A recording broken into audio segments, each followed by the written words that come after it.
Finalmente llega la época del año donde Geoff Keighley presenta los The Game Awards, donde vemos los últimos grandes anuncios de los videojuegos del año y de vez en cuando ver unos premios que, seamos honestos, a muchos no nos importan.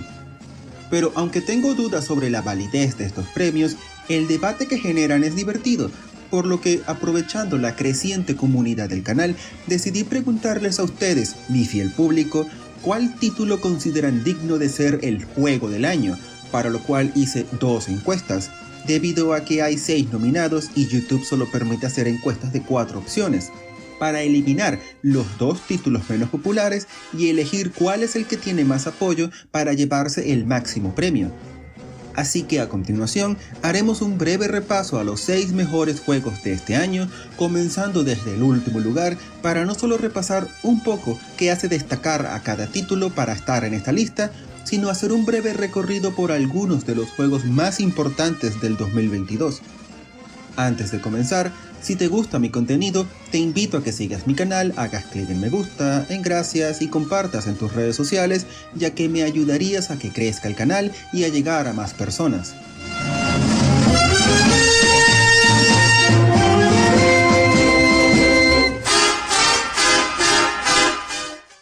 En sexto lugar, comenzando con los juegos que la encuesta del canal eliminó de la contienda final, tenemos a Xenoblade Chronicles 3, la última entrega de la aclamada saga JRPG exclusiva de Nintendo Switch que nos lleva al mundo de Aionios, donde hay 2 naciones en guerra, usando como soldados a personas con una corta esperanza de vida y que son entrenados desde que tienen memoria para el combate, debiendo nuestro grupo de héroes unirse para explorar este mundo y descubrir la verdad detrás de este conflicto. Aunque todavía no juego este título, sí jugué el primero, que me encantó por cómo, pese a ser de estilo anime, logra salirse lo suficiente de sus convenciones para ofrecernos una historia con un mundo misterioso, hermosamente diseñado, que te dejará perplejo ante sus misterios y paisajes y que demuestra cómo un buen apartado artístico y cuidado al detalle compensan la poca potencia gráfica de Nintendo Switch. Espero que Pokémon algún día aprenda de esto.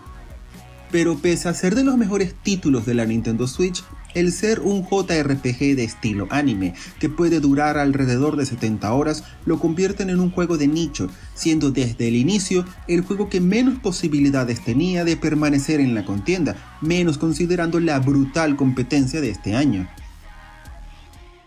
En quinto lugar tenemos A Plague Tale Requiem, la secuela de A Plague Tale Innocence de 2019 que nos vuelve a traer los hermanos Amicia y Hugo, que deben seguir en la búsqueda de una cura para la enfermedad en la sangre de Hugo al tiempo que huyen de los soldados de la Inquisición y de las hordas de ratas causantes de la peste. Este es el único título de la lista que no he jugado nunca, pero sé que se ha ganado su base de fanáticos, así como la aclamación de la crítica que disfrutan de sus mecánicas de sigilo, las nuevas opciones de acción y los rompecabezas para usar la luz para ahuyentar a las ratas, sin olvidar que es uno de los juegos con mejor apartado visual de 2022. Por estos motivos, estoy genuinamente sorprendido que haya sido de los juegos eliminados de cara a la encuesta final, porque aunque no esperaba que ganase, de nuevo la competencia este año es brutal, sí esperaba que al menos quedara en mejor posición. Pero supongo que al final su temática y jugabilidad lo vuelven un juego de nicho que poco podía hacer frente al siguiente juego de la lista. Ya entrando en los juegos que sí llegaron a la encuesta final, tenemos en cuarto lugar a Stray, el juego de aventuras que fue de los primeros anunciados para PlayStation 5 y en el que controlaremos a un gato en su búsqueda de reunirse con su manada en un mundo post-apocalíptico. Este juego es uno que me llamó la atención, ya que básicamente solo somos un gato que, pese a ser inusualmente inteligente, no tiene nada extraordinario, en un juego donde solo exploramos los escenarios buscando artefactos y rutas para continuar, descubrir los misterios que llevaron a este mundo a la ruina y huir de nuestros enemigos.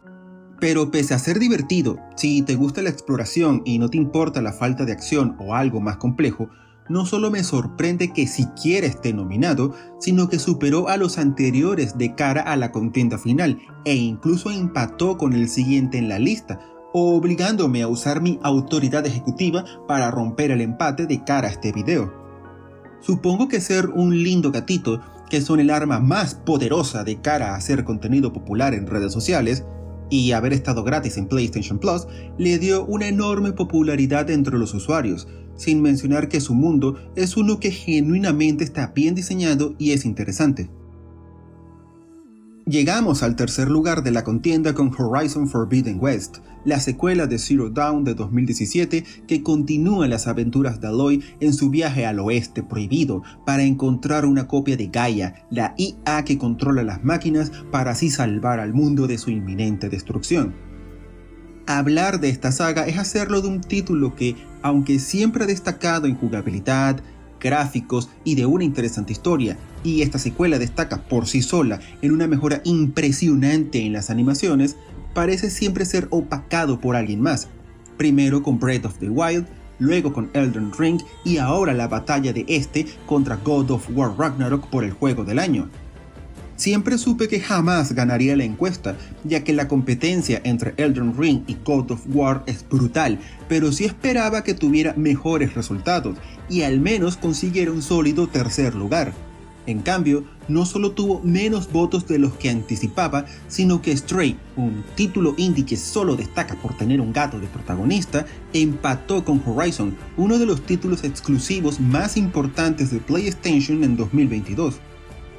Esto no solo nos habla de lo mucho que Horizon Forbidden West fue opacado este año, sino que podría darnos una idea del destino de este juego en las otras nominaciones que tiene en The Game Awards, pudiendo ser este juego uno de los grandes perdedores de la premiación. El segundo lugar de la lista se lo lleva uno de los juegos más impactantes del último año, Elden Ring, la más reciente obra de los creadores de Dark Souls, que con un mundo construido en colaboración con George R.R. Martin nos lleva a las tierras intermedias para buscar las piezas del anillo que nos conviertan en el nuevo señor de Elden. Aunque yo no disfruté mucho de la falta de claridad a la hora de indicar el objetivo de las misiones, y soy de los que considera que todo juego debería tener un selector de dificultad, Elden Ring es un juego impresionante en todos los sentidos, desde el apartado artístico, que nos da una bella devastación acompañado de una gran música, hasta la jugabilidad, que nos da una libertad pocas veces vista, que permite explorar el mapa abierto y enfrentar a los enemigos a nuestro antojo, siendo nuestra decisión el orden y forma en que jugamos el juego. Pero pese a sus innegables virtudes, que lo ubican como uno de los mejores juegos del año, tal vez su falta de claridad en la trama y dificultad le impidieron ganar el galardón, que de acuerdo a los encuestados en el canal, se lo merece otro juego, uno de los pocos, o el único, que pueda hacerle sombra a los padres del género Souls por el máximo premio. El mayor de los honores se lo lleva el más reciente juego de Santa Monica Studios, God of War Ragnarok, secuela del God of War de 2018, donde vemos cómo Kratos y su hijo Atreus deberán encontrar un modo de impedir el Ragnarok, el fin del mundo de la mitología nórdica, al tiempo que descubren más sobre la identidad de Atreus. Pese a las innegables virtudes que todos los juegos anteriormente mencionados tienen, siento que un juego que aspire a ser el juego del año debe destacar en historia, gráficos y jugabilidad, y la épica trama de Kratos y su hijo lo convierte en el máximo exponente de un juego que logra captar la atención de los jugadores en estos apartados, siendo este un juego que no dejará indiferente a nadie ante el nivel de calidad y epicidad que el equipo de Santa Monica Studios logró con este juego. Pese a que entiendo los argumentos de quien defienda que lo principal debería ser la jugabilidad y que bajo esa idea títulos como Elden Ring o al menos algún juego indie destacable deberían ser el claro ganador, la victoria aplastante de God of War demuestra que esto por sí solo no es suficiente. Solo nos queda esperar a los The Games Awards 2022 que se celebrarán este 8 de diciembre en el Microsoft Theater de Los Ángeles para así descubrir si la encuesta de este canal acertó al ganador. Pero en cualquier caso, quedamos con un repaso de algunos de los títulos más importantes de este año que tienen merecido ser considerados de lo mejor de 2022. Muchas gracias por ver el video. Si te gustó, no olvides dejar algún comentario, hacer clic en me gusta, suscribirte o en la campanita, ya que no solo me interesa saber tu opinión, sino que me ayudarías bastante para hacer crecer el canal y que mis videos lleguen a más personas. Agradeciendo todo tu apoyo, te deseo un buen día y hasta pronto.